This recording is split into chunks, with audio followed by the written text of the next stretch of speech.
Howdy guys, IndiePixel here, and I'm super excited to announce a new series of videos I'm working on called Tiling Patterns in Houdini. Now, the basic idea behind all of these sets of videos that I'm going to be releasing on a monthly basis are really to help beginners to Houdini understand how to use some of the core areas of Houdini. So we're talking things like the SOPs, how to render things out with ROPs, how to set up textures, how to set up VEX and VOPs, stuff like that. But I'm trying to keep all these projects very basic.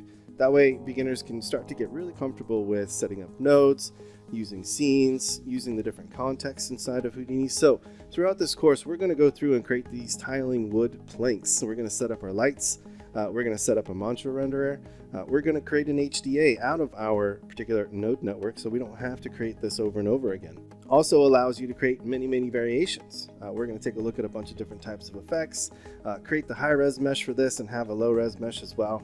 We're finally going to get into setting up our render and working efficiently with the mantra renderer and materials inside of Houdini. So I hope you guys are excited as I am to start learning how to create procedural patterns inside of Houdini. I'll see you guys in the course.